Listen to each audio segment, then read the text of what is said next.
I want to talk today about, what brought me to the guitar. And my story is pretty unique for someone my age because it's not the obvious thing that you would think as far as my first influence.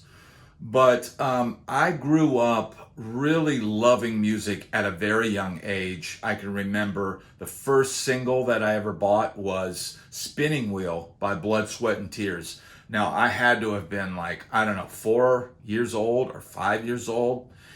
And I can remember that song, What Goes Up, What Must Come Down, Spinning Wheel. Yeah, I remember that, and the horns, and I like the painted pony part. As a kid, you latch on to things. And that was a musical memory that I had. I also loved the song, Raindrops Keep Falling on My Head. But that was not what brought me to the guitar. What brought me to the guitar was Elvis Presley.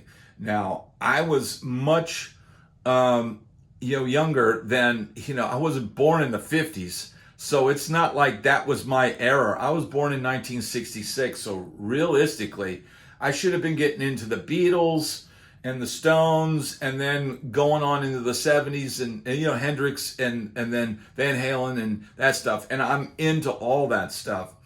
But the first thing that lured me into the guitar was Elvis Presley and the sound of Scotty Moore. Yes, Scotty Moore, Elvis Presley's main guitar player in the 50s. The sound of his guitar and his solos on songs like Hound Dog and Heartbreak Hotel. And, it was an iconic thing. Listen to Jailhouse Rock now with modern ears. Listen to the original recording of that. That is literally like the blueprint for like Led Zeppelin or the hard rock bands that were going to come, another decade later. That is the blueprint, those cracking drums, the loud guitars, the vocalists. Think about it. Before that, bands were big bands like Sinatra with horns and all this instrumentation and piano and all that. And Elvis came out at first with just guitar, upright bass, and him on acoustic. But the songs that really captured my ear was when they added a drummer, and it was Bill Black on bass, Scotty Moore on guitar, and Elvis. And then later they added the Jordanaires as, to add those vocal harmonies and vocal backups. But that sound, that early 50s sound I heard on a television station back in the day when we had 3 channels and you had to get up and turn the dial. They had this Elvis commercial for this album, and you send them $9.99 and they send you 3 LPs. And man, they were the cheapest, crappiest LPs that you could find. But I waited on that thing for like 6 to 8 weeks, I think is what you had to wait. And I waited and waited on that album, but I think even before that album arrived, I think I'd scraped up enough money to buy Elvis Golden Records. And that was the album that I would play over and over again. And I would hear those guitar solos, and I would be in my room by myself, just pacing back and forth and singing along to those records. And still today, I'm share that love of Elvis with my daughter because, music today, I don't feel like, especially the modern pop and some of the rock stuff that I grew up with, man, I don't really feel it's appropriate for a child. And some of the Elvis stuff is, it's a little risque, but it's definitely a lot cleaner, and she loves it. She loves Hound Dog and Jailhouse Rock and, Don't Be Cruel, and she likes Return to Sender and Viva Las Vegas and Bossa Nova Baby. And we get in the car and we listen to satellite radio and the Elvis channel, and she loves it. But, it's Elvis that I had the posters on the wall. I had a stack of Elvis albums, and I kept I kept buying the latest Elvis record, hoping he'd return to the rock, hoping that this album was gonna rock, and hoping that he would, find that early sound. And it was a different time. So as Elvis got older, his music changed, and that's certainly understandable. We're not young forever, and we can't bring the same energy that we did when we were in our, teens and 20s.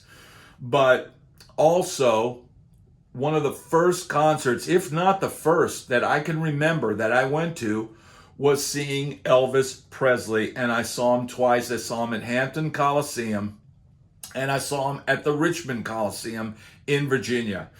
And both times were incredible. I can remember him coming out, and it was back in the days of the flash bulbs on the cameras.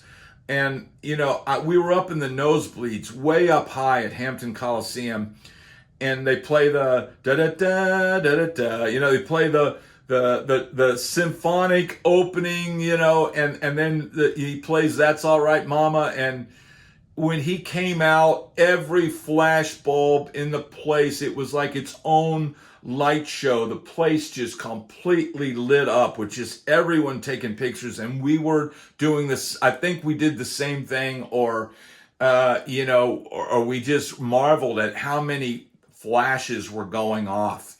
And it was incredible, even like sitting up in the nosebleeds. And concerts today, the production is just incredible. And, you see artists, and they never hit a sour note now, and that's probably because they're using auto-tune live. But, man, seeing Elvis Presley was one of the concert highlights of my life. Now, the second time that we saw him, I believe the second time was at Richmond. And, he came out, and you could tell, he's put on a lot of weight.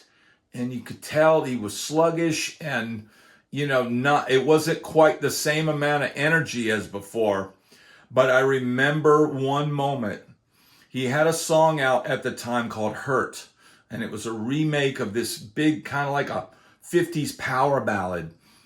And he sang the song, and it had this big operatic, part at the end.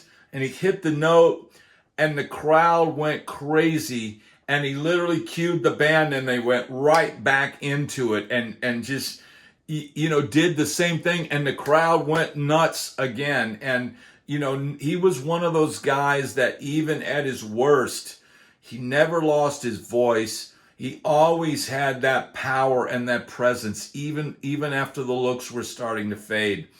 But I've never seen a performer since go right back into the same song like that. It was a moment that I'll always remember.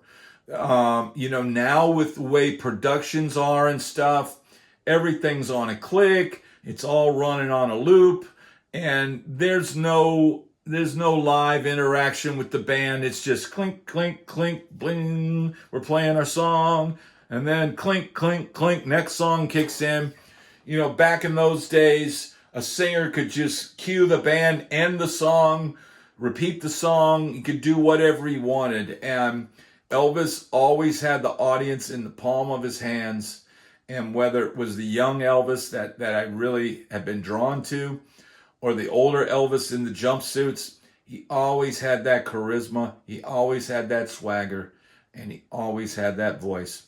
And that is my first influence as a guitar player. Is Elvis Presley and Scotty Moore on lead guitar. Man, I miss those guys. Rest in peace. Thanks everybody for watching this video. If you'd enjoyed it, please hit like and subscribe. Thanks for watching.